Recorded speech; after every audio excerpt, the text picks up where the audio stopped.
Tudo bem, deputado? Como sempre, muito obrigado pela participação e eu já começo perguntando em linhas gerais, né, para que a nossa audiência possa entender qual é a diferença do projeto que o senhor está relatando do projeto do deputado Derrite em relação ao projeto antifacção. Quais são as diferenças? Tudo em algum momento pode ser juntado nessa discussão do Congresso Nacional? Bem-vindo mais uma vez. Obrigado, Tiago.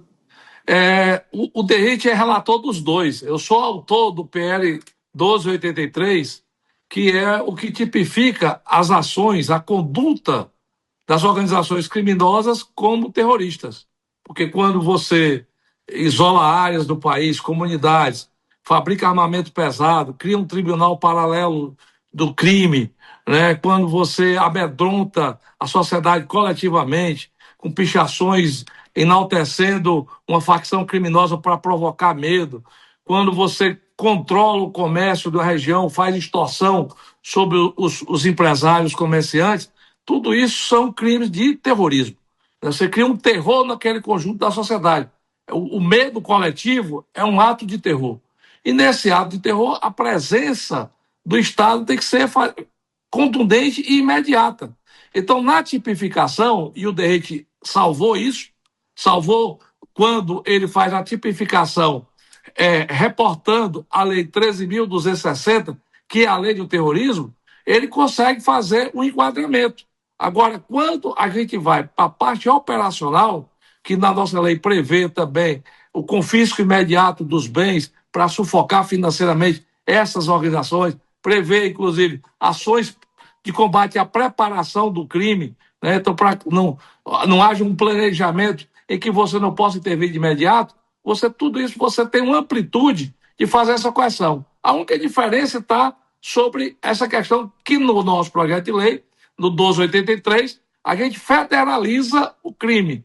Como é um crime hoje de tráfico de droga, envolve vários estados e também fronteiras internacionais, eu federalizei o crime. Então, na prioridade da ação, é Justiça Federal e Polícia Federal na coordenação conjunta com as demais forças de repressão ao crime. Inclusive, eu vou mais além. Além da 1283, eu fiz uma emenda para a PEC da segurança, né, que o relator é Mendonça Filho, em que a gente possa trazer as Forças Armadas, Exército, Marinha e Aeronáutica, que são ociosos no Brasil, para ajudar nessa guerra contra as facções, contra o crime organizado. Porque tomou total tamanho e envergadura que hoje um estado só, lógico que São Paulo é diferente, porque São Paulo tem uma força policial de 180 mil homens, mas os demais estados, a grande maioria dos estados, não tem à sua disposição uma força tamanha para fazer esse enfrentamento. Então, eu proponho, inclusive, a federalização do processo e proponho também, né, o engajamento dos estados com as polícias militar e civil num trabalho conjunto que possa ser coordenado pelas forças federais para que a gente possa ter um sucesso maior, como é, inclusive, o modelo americano. Deputado Danilo Forte, agora os nossos comentaristas. O Nelson Kobayashi faz a próxima pergunta. Kobayashi. Deputado, boa noite, é um prazer falar contigo. Eu gostaria de saber qual é o clima no Congresso Nacional e, nesse momento, na Câmara dos Deputados, para que esse projeto avance e seja discutido e votado, porque é um projeto do governo e tem um relator da oposição. A sensação que dá na população é de que não vai ter tantas divergências, tantos entraves que impeça de logo ser aprovado. A necessidade é grande, né? A Câmara reflete o pensamento do país. O país todo está preocupado com a questão da violência. Hoje, no meu estado, nesse final de semana, 9 prefeitos fizeram um abaixo-assinado ao governador pedindo, né, para dar segurança ao transporte escolar, né? Jovens indo para a escola sendo alvo, né, de tiros aleatórios de facções, né, e no percurso entre uma cidade e outra, na Serra da Ibiapaba. Exatamente por quê? Porque generalizou, né? E na generalização, quem está perdendo é a sociedade. Então, eu acho que ganhamos no primeiro momento, porque conseguimos trazer o debate para Brasília, porque Brasília, dentro do ar-condicionado, é difícil ver a realidade do Brasil. Eu estou com essa discussão desde 2017, que a gente vem falando, né, que o crime organizado está tomando conta do país e agora adentrando na política.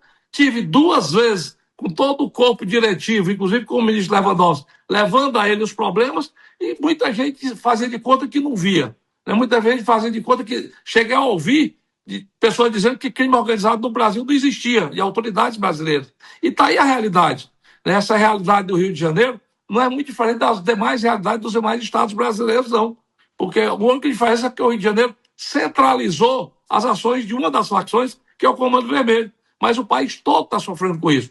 E eu acho que, nesse momento, vindo a plenário, a disposição do Congresso é muito grande para votar. Tanto é que a lei do antiterrorismo, a 1283, de minha autoria, não foi votada, mas nós conseguimos o pedido de urgência em maio. Nós estamos com o pedido de urgência para o plenário aprovado desde maio. Né? Aí, infelizmente, tiveram 2 relatores que não conseguiram concluir o processo, saíram no meio do processo legislativo, e aí veio o DERIT.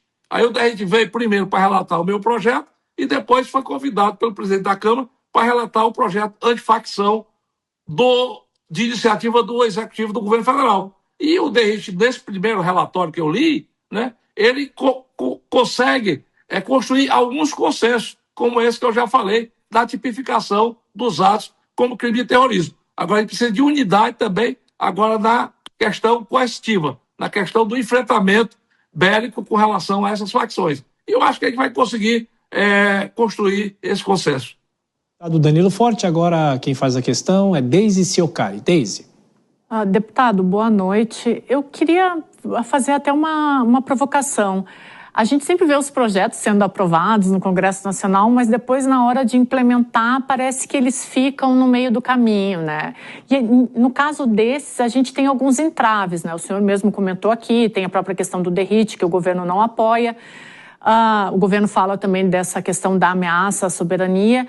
Eu queria saber, depois que o consenso for formado e o PL for aprovado no Congresso Nacional, como que vocês pretendem implementá-lo para que ele tenha eficiência na sociedade? Como que vai ser a coordenação desse projeto depois dele aprovado no Congresso Nacional?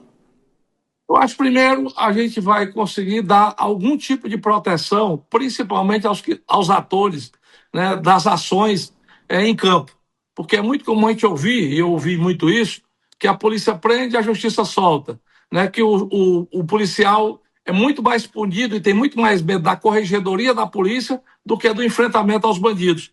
Então nós estamos dando um lastro jurídico para que essas forças possam atuar, né, e ter a liberdade de ter uma atuação.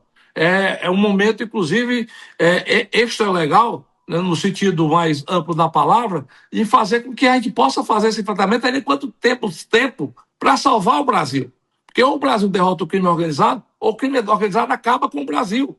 Ele já está entrando na política, já está aí. No meu estado, a própria Polícia Federal declarou, são mais de 30 prefeitos ligados às facções. São deputados federais, deputados estaduais. Quer dizer, então, isso corrói o Estado por dentro, né, e fragiliza a nossa sociedade. E essa é a preocupação. Eu não tenho nenhuma vaidade que seja o meu projeto, ou seja o projeto do governo, que o relator de gente faça um substitutivo para viabilizar uma concordância e que nós possamos cobrar, tanto dos governadores como do Poder Executivo Federal, do governo federal, um posicionamento com relação a isso, que muitas vezes era tratado de forma até benevolente. E do ponto de vista, inclusive, financeiro, nós aprovamos essa semana, inclusive eu que relatei a matéria, mais 1 bilhão e 600 milhões para o Ministério da Justiça, para que ele possa se modernizar em tecnologia, né, e compra de armamento, exatamente para fazer com que as nossas polícias possam fazer uma intervenção mais de igual para igual, já que o crime, inclusive, tem fábrica de armas de alta precisão, né, e de fuzis que muitas vezes nem sequer as nossas forças têm para combatê-los. Então, eu acho que, diante disso, é necessário um sentimento de unidade nacional. Né? Não é o palanque agora. Agora unimos o Brasil para enfrentar o crime organizado.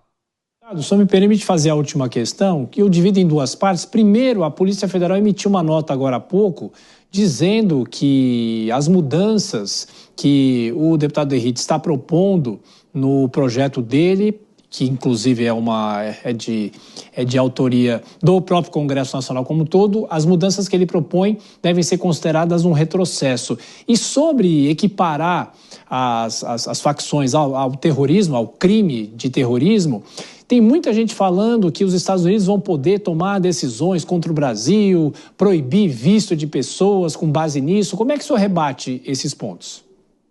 Isso é uma bobagem, Tiago, sem tamanho. Sem tamanho. Um país não pode adentrar no outro país se não tiver algum tipo de convenção multilateral ou bilateral, sem o conforto para poder fazer, inclusive, essa intervenção. Se o Brasil assinar um convênio de intervenção com a Bolívia, com o Japão, ou com os Estados Unidos, ou com a Inglaterra, para que no combate ao crime organizado possam atuar juntamente, inclusive do ponto de vista bélico, aí está certo. Aí, num momento de dificuldade, as forças de outro país podem aqui contribuir com as forças nacionais. Mas o protagonismo, inclusive, da indicação, da tipificação dessas organizações como organizações terroristas, passam pelo Ministério da Justiça. Então, essa coisa mais camuflada que eu vi, inclusive, é outra aberração hoje, com relação a investimentos, que você não podia os bancos internacionais não investir no Brasil. Meu filho, se não for investir onde tem terrorismo, não vai investir em canto nenhum do mundo. Porque hoje todas as grandes nações estão expostas a ações de terroristas. Haja visto o que aconteceu no 11 de setembro lá nos Estados Unidos. Então, eu acho que são coisas assim descabidas, de argumentos falsos, de quem quer defender o que já está aí. E do jeito que está aí, está ruim para todo mundo. Está inseguro para todo mundo. Então, permanecer numa discussão inútil, que não chega a lugar nenhum, não nos favorece. Por isso é que eu acho que a gente tem que ter agilidade. E eu venho dizendo isso desde o começo do ano, né? Eu acho que se a gente não fizer rápido, nós não vamos ter mais outra oportunidade de fazê-lo. Porque eu estou vendo o tamanho das estruturas que essas organizações conseguiram construir no Brasil, né? E que a dificuldade que as nossas forças de repressão estão tendo para enfrentá-las. Então, é necessário que haja não só, né, um protagonismo com relação ao controle da Polícia Federal com relação a essas ações, mas também que haja uma intervenção, uma participação das Forças Armadas. É comum você chegar... Eu já vi isso em Frankfurt, eu já vi isso em Nova York, eu já vi em Istambul, o Exército, no aeroporto, palpando as pessoas para ver se carregam algum tipo de arma, abrindo malas, né, fazendo busca e apreensão em ruas, em vias, para evitar que transportem bombas e armamentos. E a gente já viu isso. Então eu acho o seguinte, chamar todo mundo e vamos fazer para valer. Porque se ficar só no lero-lero do debate e do discurso, de novo nós vamos repetir os mesmos erros e talvez, Tiago, no futuro nós não tenhamos mais oportunidade de estar discutindo esse tema. Deputado Danilo Forte, do União do Ceará, mais uma vez conversou com a gente.